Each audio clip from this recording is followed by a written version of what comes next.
Good morning students. So I am here with the next video lecture. This is our fourth video lecture of chapter number 1 chemistry का हमारा ये fourth video lecture है. So start with the next topic. Yes. तो last video lecture में हमने state of matters पढ़े थे, different states पढ़ी थी, राइट. और उन डिफरेंट स्टेट्स की हमने डिफरेंट प्रॉपर्टी पढ़ी थी. वो मैंने टॉपिक ए की वीडियो में आपको कराया है. जिन बच्चों ने वो वीडियो नहीं देखी पहले जाके वो वीडियो देखो, ठीक है. आफ्टर दैट फिर नेक्स्ट वीडियो पे मूव करना. So change of state of matter का मीनिंग क्या है? जो मेरा नेक्स्ट टॉपिक है वो है change of state of matter. मतलब क्या होता है चेंज करना स्टेट ऑफ मैटर को? मतलब अगर कोई चीज सॉलिड में है उसको किस में कन्वर्ट कर देना, लिक्विड में, या फिर लिक्विड को किस में कर देना, गैसेस में. यही पॉसिबिलिटी हो सकती है. हमें बेसिकली पता है 3 स्टेट में ही एग्जिस्ट करता है हमारा कोई भी मैटर, ठीक है. अब ये depending upon the condition of temperature and pressure हम उसके ऊपर क्या कर सकते हैं, चेंजेस ला सकते हैं, राइट. बट क्या करना पड़ेगा, उसके टेम्परेचर में भी चेंज करना पड़ेगा और सम टाइम में भी हो सकता है उसके प्रेशर में उस पे अलग प्रेशर अप्लाई करना पड़ेगा, राइट. सो देखिए नेक्स्ट हमारा क्या है, एक एग्जाम्पल के थ्रू करते हैं हम पहले, ठीक है. मैं हाईलाइट कर देती हूँ ताकि आपको क्लियर हो जाए मैं क्या कराने वाली हूँ. सो ये देखिए, ये फिगर आपको जो फिगर 9 है इसमें आपको क्या पता चल रहा है, एक कंटेनर है जिसमें कुछ आइस क्यूब्स पड़े हुए हैं, राइट. ठीक है. जब आप इसको रजे ये जो है आइस है सॉलिड की फॉर्म में, ऑब्वियसली बात है. जब इसको आप हीट करते हो ये बेटा डायरेक्टली क्या हो जाता है, लिक्विड में कन्वर्ट हो जाता है, ठीक है. यहाँ पे हीट करना मतलब आपने टेम्परेचर क्या किया होगा, इंक्रीज किया होगा, राइट. यहाँ पे आपने टेम्परेचर क्या होगा, इंक्रीज किया होगा, मतलब चेंज किया होगा. तभी जो हमारा है टेम्परेचर चेंज होने से ये हमारी स्टेट चेंज हो जाती है.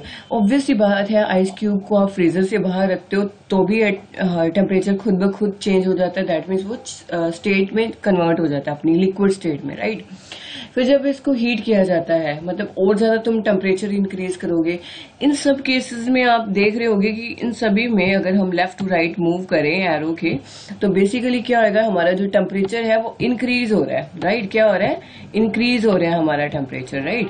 तो टेम्परेचर इंक्रीज हो रहा है या फिर सीधा कह दो कि टेम्परेचर चेंज हो रहा है. पहले आइस में थी फॉर्म में, सॉलिड में, फिर वाटर में, फिर स्टीम में. पर अगर इस स्टेप को आप रिवर्स करोगे, या आप एरो देख रहे हो यहाँ पे, जैसे अगर मैं मान लीजिए सिंगल एरो बनाती, राइट. तो सिंगल एरो का मीनिंग है कि ए से कुछ बी बना, मतलब ये इनिशियल अगर स्टेट है तो ये कुछ फाइनल स्टेट उसकी बनी, राइट.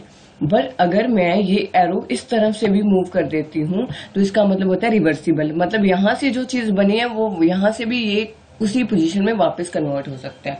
तो इसीलिए इस केस में ये एरो है, रिवर्सिबल एरो शो किए हुए हैं, जिसका मीनिंग क्या है, when we convert ice to water, ठीक है. पर जब इसका वाटर का टेम्परेचर आप फिर से कम करोगे, मतलब इसको फिर से फ्रीज करोगे, देन अगेन ये आइस में कन्वर्ट हो जाएगा, ठीक है. इसी में भी हो सकता है कंडेंस हो जाता है, आपको पता है. नेक्स्ट मैं आपको वो भी करवाऊंगी किस तरह से कंडेंसेशन प्रोसेस टेक प्लेस करता है. अब यहाँ पे कंडेंस जब होएगा ये स्टीम, तो ये फर्दर लिक्विड में कन्वर्ट हो जाएगा. तो ये जो प्रोसेस है ये मेनली रिवर्स्ड है, मतलब रिवर्सिबल है, राइट. सो ये तो हो गया हमारा चेंज, जिसमें आपने देखा कि टेम्परेचर का बहुत बड़ा इम्पैक्ट पड़ता है, ठीक है.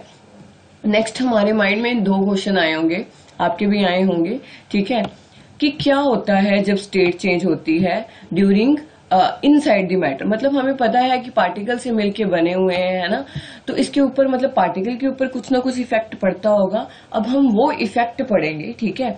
दूसरा हमारे क्वेश्चन क्या आता है, how does this change of state take place, किस तरह से ये स्टेट चेंज होती है, हमने वो पढ़ेंगे, है ना, हम वो पढ़ेंगे. तो ये अगर कंसेप्ट आपको क्लियर करना है तो आपको 2 चीजें ध्यान में रखनी होगी. एक इफेक्ट समझना होगा टेम्परेचर का और दूसरा प्रेशर का, राइट.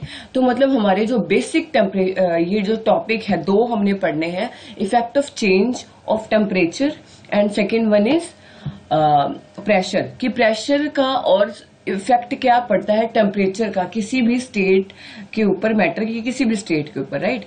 आपने अगर पीछे आपको अगर कुछ याद है तो आपने एक चीज पढ़ी होगी कि हमारे जो मॉलिक्यूल्स होते हैं, हमारे जो पार्टिकल्स होते हैं, ठीक है, वो किसी भी स्टेट में, जैसे लिक्विड की बात करूं तो वो रैंडमली मूव कर रहे होते हैं, ठीक है। मतलब एक कंसेप्ट अगर आपको याद होगा तो हमने ये भी सीखा था कि जब जैसे टेम्परेचर हम इंक्रीज कर देते हैं तो उसकी पार्टिकल्स की मूवमेंट फास्ट हो जाती है, काइनेटिक एनर्जी और ज्यादा फास्ट हो जाती है ना। तो इसका मतलब है टेम्परेचर बढ़ाने से उसमें एनर्जी ज्यादा, मतलब जो मॉलिक्यूल है वो फर्दर मूव करने लग जाते हैं, ठीक है, और फास्टली रेट पे मूव करने लग जाते हैं। यही बात हुई। मतलब सारा जो कंसेप्ट है किसके ऊपर बेस्ड है, हमारी इंटरमोलिक्यूलर फोर्सेस के ऊपर, इंटरमोलिक्यूलर स्पेसेस के ऊपर, या फिर जो नेचर है, या कह सकते हो कि पार्टिकल की जो नेचर है उसके ऊपर डिपेंड है, ठीक है। यहाँ पे मैंने एक बात करी है टेम्परेचर की, ठीक है। हम अपनी डेली लाइफ में बहुत सारी चीजें, हम फ्रीजर से वाटर देखते हैं, वाटर ठंडा कूल वाटर पीते हैं, तो बेसिकली आपने क्या देखा होगा टेम्परेचर किस तरह से वेरी करता है। हमारी बॉडी का भी टेम्परेचर होता है, समर्स में टेम्परेचर बढ़ता रहता है अगर आप नोट डाउन करते हो तो, ठीक है। तो ये कैसे चेंज होता है, ठीक है, इसको मेजर कैसे किया जाता है, ये कंसेप्ट कराने से पहले इफेक्ट मैं नेक्स्ट वीडियो में कराऊंगी, दोनों के effect of change of temperature and pressure. उससे पहले मैं आपको एक टॉपिक कराना चाहती हूँ, दैट इज, जो कि बहुत ही इंपॉर्टेंट है, जिसके बेस के ऊपर न्यूमेरिकल्स आते हैं, ठीक है। सो आज मैंने ये टॉपिक सेलेक्ट किया आपको पढ़ाने का, ठीक है। सो सबसे पहले मैंने ये आपको करवाना है। सो मैंने क्या कराना है बेटा, देख लीजिए। Effect scale of measuring temperature, मतलब क्या है कि कौन कौन से स्केल्स होते हैं। जैसे बेटा आपको पता है, हमने अगर मैं बात करूं हमारे मास की बात करूं तो हमें पता है ग्राम और किलोग्राम में लेते हैं। उसी तरह से जो टेम्परेचर, पीछे टेम्परेचर की इतनी बात हुई है, आपने देखा था स्टार्टिंग में जब मैंने शुरू किया वीडियो, कि मैंने बोला है कि जैसे टेम्परेचर चेंज करते हो, पर ये टेम्परेचर है क्या, टेम्परेचर हम कैसे मेजर करते हैं, राइट। टेम्परेचर को मेजर किया जाता है थर्मोमीटर से, ठीक है। इसके बेसिकली हमारे पास जो हम यूज करते हैं वो 3 स्केल्स होते हैं, राइट। फर्स्ट स्केल है सेल्सियस, दूसरा केल्विन, तीसरा फारेनहाइट, राइट। ये जो स्केल है, ये यहाँ पे इनके सिंबल्स लिखे हुए हैं। मैं जब भी आगे न्यूमेरिकल्स कराऊंगी इनके, ये हमेशा हम सिंबल्स यूज करेंगे, ठीक है। जो सेल्सियस है ये बहुत कॉमन टेम्परेचर स्केल है जो हम बेसिकली यूज करते हैं, राइट। तो इसकी जो वैल्यूज है कुछ इस तरह से आती है, 25 degree Celsius, 50 degree Celsius, 80 degree Celsius, ठीक है। तो केल्विन की अगर मैं बात करूं तो इसके एसआई यूनिट है के, 0 से शुरू हो सकता है, 300, 800 कुछ भी वैल्यू हो सकती है, ठीक है। ये ध्यान में रख लेना कि केल्विन जो टेम्परेचर है वो हमेशा रिटर्न किया जाता है without degree sine, right. Celsius degree sine से यूज किया जाता है। और नेक्स्ट है थर्ड हमारा फारेनहाइट, जिसको सिंपल आप एफ से रिप्रेजेंट कर सकते हो, राइट। तो ये क्या है, हमारे 3 स्केल्स हैं। अब ये 3 स्केल्स हैं, अब इनके जैसे यूनिट कन्वर्जन कैसे करेंगे वो सीखते हैं, क्योंकि हमें न्यूमेरिकल में काम आने वाली ये कंसेप्ट, ठीक है। तो जैसे आप किलोग्राम को ग्राम में कन्वर्ट करते हो, ग्राम को किलोग्राम में आपको आते हैं कन्वर्ट करने, उसी तरह से आपको क्या करना है, कन्वर्ट करना है इनको भी। मतलब आप टेम्परेचर को कन्वर्ट कर सकते हो, केल्विन को सेल्सियस में, सेल्सियस को केल्विन में, केल्विन को फारेनहाइट में, फारेनहाइट को केल्विन में, ठीक है। तो ये कैसे करेंगे उसके लिए नेक्स्ट मूव करते हैं जी। आप क्या करोगे, अपनी नोटबुक पे भी मेरे साथ नोट करते जाओगे, ठीक है। सो मैंने क्या आपको बताया है कि हमारे जो बेसिकली 3 स्केल्स हैं टेम्परेचर जिससे हम मेजर करते हैं, राइट। हमारी बेसिकली क्या है, 3 स्केल्स हैं, scales of measuring temperature, right. तो पहला है हमारा सेल्सियस, दूसरा है हमारा केल्विन, और तीसरा हमारा है फारेनहाइट। तो ये बेसिकली 3 स्केल्स हैं जिसकी यहाँ पे कॉमन वैल्यूज दी हुई है, राइट। ये सिंबल्स दिए हुए हैं किस तरह से तुम रिप्रेजेंट करोगे। छोटी सी एग्जांपल देती हूँ, जैसे वाटर है, ठीक है। ये वाटर का फ्रीजिंग पॉइंट दिया है, ये बॉइलिंग पॉइंट। जो सेल्सियस के फॉर्म में अगर हम बात करें तो 0 डिग्री सेल्सियस होता है फ्रीजिंग पॉइंट, 100 डिग्री सेल्सियस होता है बॉइलिंग पॉइंट। केल्विन की फॉर्म में बात करें 273 केल्विन होता है इसी का ही, और फ्रीजिंग पॉइंट अगर केल्विन स्केल से बॉइलिंग पॉइंट चेक करें तो 373। And what about the Fahrenheit, ये हम आगे कैलकुलेट करेंगे। मैं आपको कैलकुलेट करना सिखाऊंगी कि इसको कैसे आप इन दोनों को कन्वर्ट कर सकते हो फारेनहाइट में। तो आई होप आपको क्लियर हो गया मैंने पढ़ाना क्या है। सो कन्वर्जन मैंने पढ़ानी है, ठीक है। सो पहली कन्वर्जन है Celsius scale to Kelvin scale.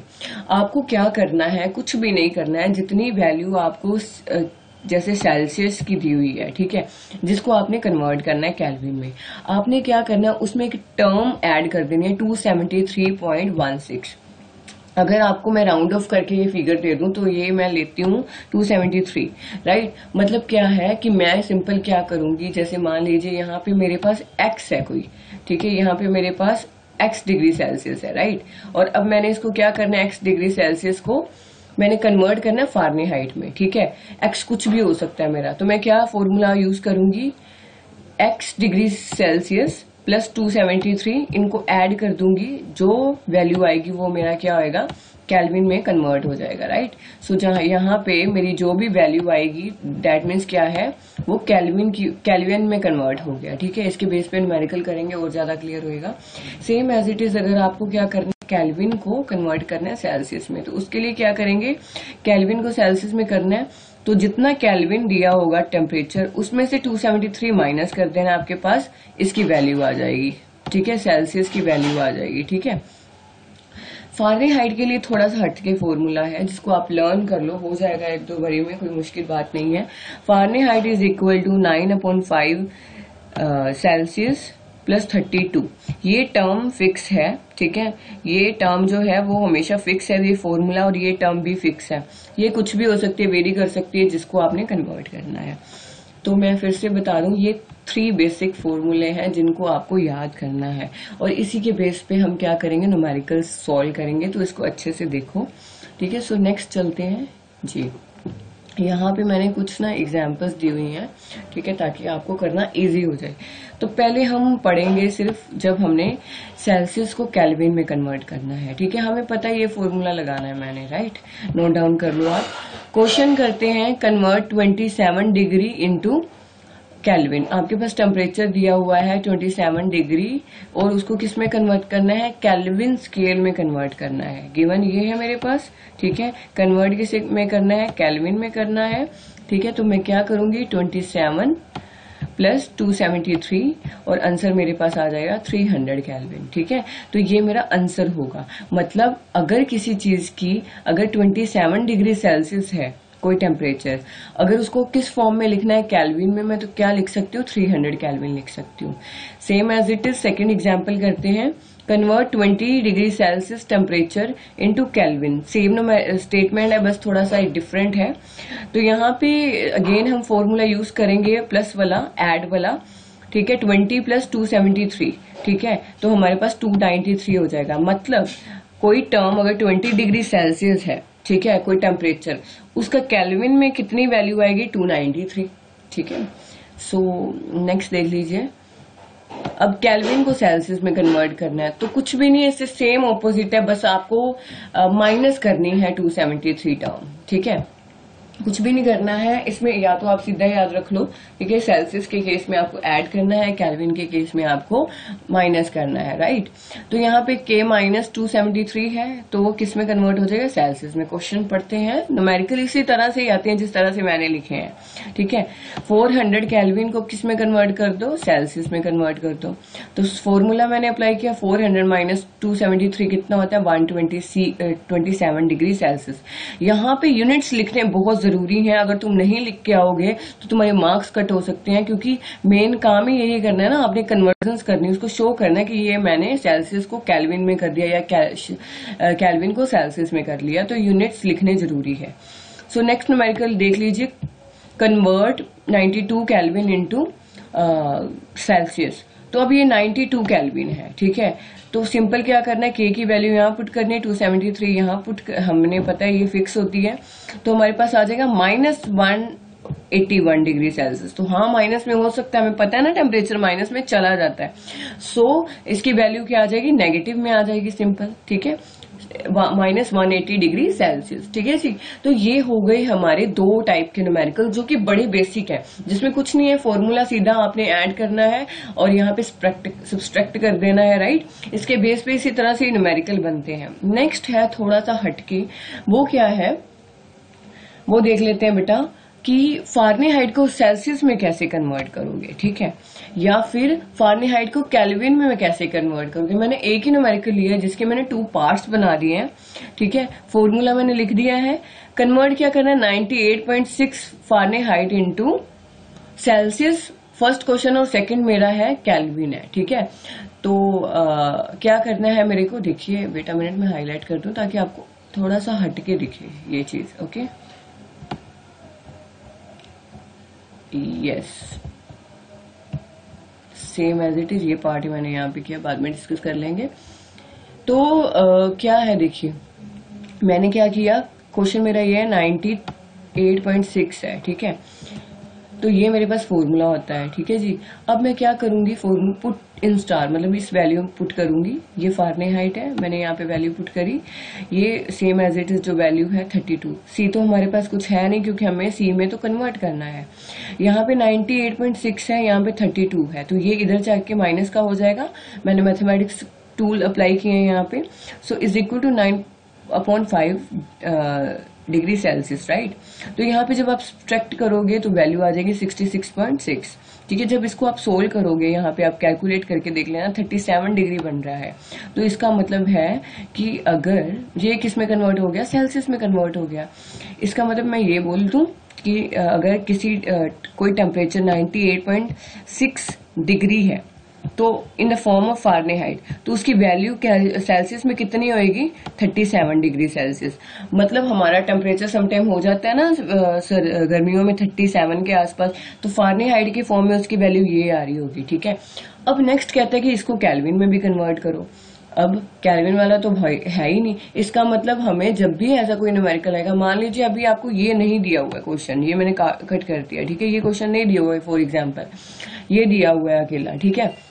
तो आपको क्या करना पड़ेगा, पहले ये स्टेप करना पड़ेगा। So this is your first step, then you can proceed this one, ठीक है। तो ये 2 स्टेप में फिर हमारा जो है होगा, ये मैंने यहाँ पे किया, सो नोट डाउन कर लो, यस, ठीक है। इसमें बेसिकली क्या किया है रजे मैंने, कि ये जो वैल्यू आई है सेल्सियस की, उसको इसमें कन्वर्ट कर दिया, ठीक है। सेल्सियस को फर्दर किसमें, केल्विन में कन्वर्ट कर दिया। तो इसका मतलब अगर कोई वैल्यू 98.6 फारेनहाइट की सेल्सियस में 37 डिग्री सेल्सियस है और इन फॉर्म ऑफ केल्विन कितनी होगी, वो 310 होगी, मतलब 310 केल्विन होगी, ठीक है। अगर अभी भी क्लियर नहीं हो रहा है तो कंक्लूड कर लेते हैं कि हमने क्या पढ़ा है, but this is very important. ये फर्स्ट चैप्टर के आपके न्यूमेरिकल्स हैं, ऐसे सेकेंड, थर्ड, फोर्थ में भी आपको मिलेंगे बेटा। हमने बेसिक 4 चैप्टर ही करने हैं पूरी ईयर केमिस्ट्री के। सो इसको अच्छे से करो, कंसेप्ट क्लियर करो, तभी आप कंफर्टेबल रह पाओगे। अदरवाइज आपके कंसेप्ट नहीं क्लियर होंगे, आपको 10th में जाके बहुत ज्यादा मुश्किल होगी। सो नेक्स्ट करते हैं, इसको कंक्लूड कर लेते हैं, हमने पढ़ा क्या, राइट। मैं कहना क्या चाहती हूँ, अब ये मैंने जो कन्वर्जन्स की है, मैं सीधा एक फॉर्मूला, एक वाटर लूंगी, ठीक है। वाटर की हम बात करते हैं क्योंकि हमारे पास वाटर इजीली अवेलेबल है, ठीक है। तो वाटर है, अगर मैं इसकी बॉइलिंग पॉइंट की बात करूं, ठीक है, तो बॉइलिंग पॉइंट बेटा इसका क्या है, बेसिकली 100 डिग्री सेल्सियस, आपने सुना होगा ये तो, ठीक है, कि 100 डिग्री सेल्सियस होता है। जी मैम, छोटे होते से बात करते आ रहे हैं। अब मैंने इसी 100 डिग्री सेल्सियस को अगर केल्विन में कन्वर्ट करना, मैं क्या करूंगी, ऐड कर दूंगी, सिंपल, ठीक है। तो मेरे पास वैल्यू क्या आ जाएगी, 373 आ जाएगी, राइट। थोड़ा सा रब कर दूं, ठीक है, ताकि आपको प्रॉब्लम ना हो बिजी देखने में। सो क्या है यहाँ पे, यस, तो यहाँ पे मैं ऐड कर दूंगी। जब मैंने ऐड किया तो मेरे पास आ गई 373 केल्विन वैल्यू। अब है, मैं इसको फारेनहाइट की फॉर्म में लिखना चाहती हूँ, तो कुछ भी नहीं करना है, ये फॉर्मूला यूज करना है। और क्या करूंगी मैं, मेरे पास जब कैलकुलेट करके 9/5 यहाँ पे 100 डिग्री आ जाएगा, ठीक है। जब इसको सॉल्व करूंगी 212, राइट, 212 फारेनहाइट। तो ये क्या मतलब हो गया, ये कंक्लूजन निकल गया। मैं ये बोल सकती हूँ कि सेल्सियस में 100 डिग्री होता है, केल्विन की फॉर्म में 373, फारेनहाइट की फॉर्म में लिखना हो 212 डिग्री लिख सकते, 212 फारेनहाइट लिख सकते हो। तो ये क्या है, कन्वर्जन हो गई, ठीक है। जैसे आप करते हो ग्राम को किलोग्राम में कन्वर्ट करना, उसी तरह से अगर आपको कोई पूछे कि सेल्सियस को फारेनहाइट में कर दो, फारेनहाइट को सेल्सियस में कर दो, या केल्विन को फारेनहाइट में कर दो, या फिर फारेनहाइट को अगेन सेल्सियस में कर दो, तो it will be easy for you. अब आप क्या बैठ के करोगे, ये न्यूमेरिकल्स ठीक है। और ये न्यूमेरिकल आपको करने बहुत ज़रूरी है। This is your homework. Lecture समझने के बाद ये ट्राई करके देखना। बाकी हम मिलते हैं नेक्स्ट वीडियो में। नेक्स्ट वीडियो में हम डिस्कस करेंगे what is the effect of change of temperature and pressure on state of matter. तब तक के लिए stay blessed, keep watching, thank you.